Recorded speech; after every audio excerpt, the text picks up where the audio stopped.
Assalamualaikum warahmatullahi wabarakatuh. Perkenalkan, nama saya Risa Nur Fauzia. Saya dari kelas 1C Farmasi. Dalam video ini, saya akan menjelaskan sedikit tentang mikroskop, bagian-bagiannya beserta fungsinya. Kemudian nanti saya akan menjelaskan sedikit tentang cara membuat preparat. Mikroskop. Mikroskop sendiri berasal dari bahasa Yunani, dari kata mikros yang berarti kecil, dan dari kata skopein yang berarti melihat. Mikroskop adalah sebuah alat untuk melihat objek yang terlalu kecil untuk dilihat secara kasat mata. Mikroskop merupakan alat bantu yang dapat ditemukan hampir di seluruh laboratorium untuk dapat mengamati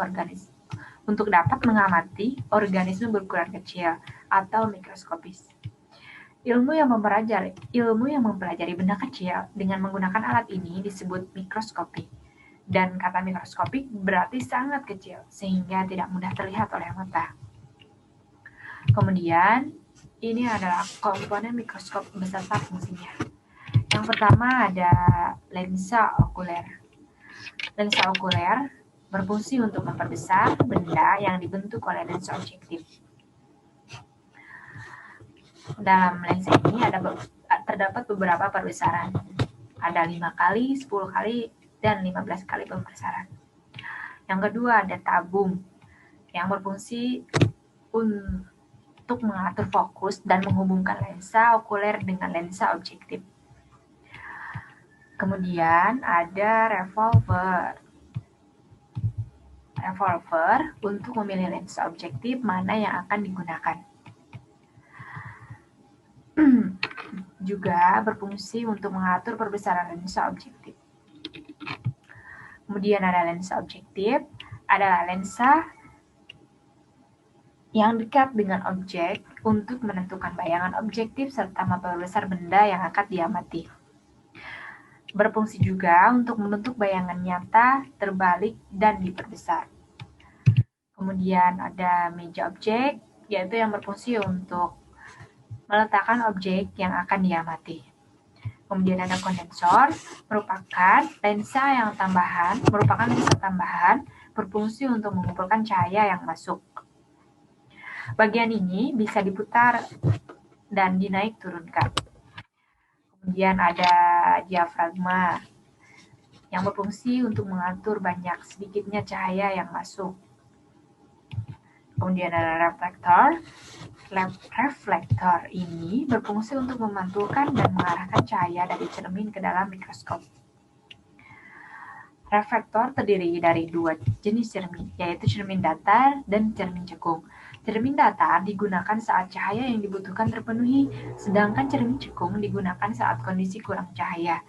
Cermin cekung berfungsi untuk mengumpulkan cahaya. Kemudian ada kaki. Kaki itu berfungsi untuk menyangga mikroskop supaya mikroskop tersebut tegak berdiri. Kemudian ada sendi inklinasi atau pengatur sudut untuk mengatur tegaknya mikroskop. Kemudian ada pegangan sendi yang berfungsi sebagai pelapis objek supaya objek tidak bergeser-geser. Kemudian ada pegangan. Pegangan berfungsi untuk sebagai titik tumpuan mikroskop. Kemudian ada skru pengarah halus yang berfungsi untuk menaik turunkan tabung mikroskop secara pelan. Kemudian yang terakhir ada skru pengarah kasar yang berfungsi untuk menaik turunkan tabung mikroskop dengan cepat. Nah, itulah bagian-bagian mikroskop beserta fungsinya. Kemudian saya akan menjelaskan sedikit tentang preparat. Preparat sendiri adalah objek gelas yang berisi sampel penelitian yang selanjutnya diamati menggunakan mikroskop sehingga memudahkan pengamat dalam melakukan identifikasinya. Ini termasuk contoh preparat.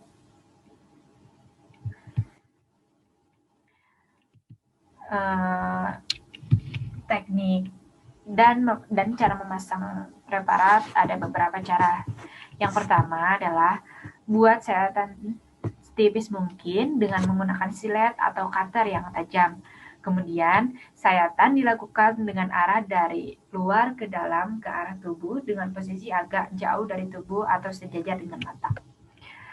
Kemudian, letakkan hasil sayatan di tengah kaca objek.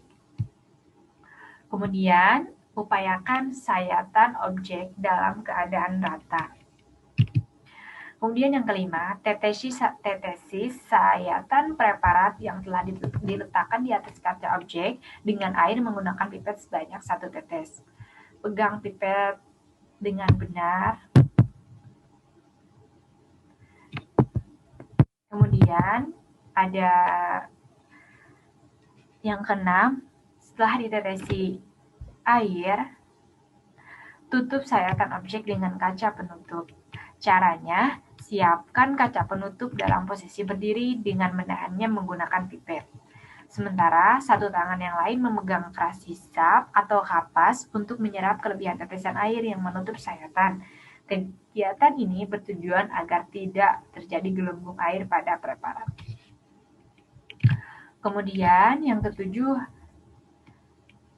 sambil tangan yang memegang kapas mengurangi tetesan air, perlahan-lahan rebahkan kaca penutup dengan menggerakkan pipet yang menahannya, sampai kaca penutup menutupi sayatan objek tadi. Setelah itu tertutup, preparat sudah jadi dan siap diamati. Mungkin itu saja yang dapat saya sampaikan. Mohon maaf atas segala kekurangan. Wassalamualaikum warahmatullahi wabarakatuh.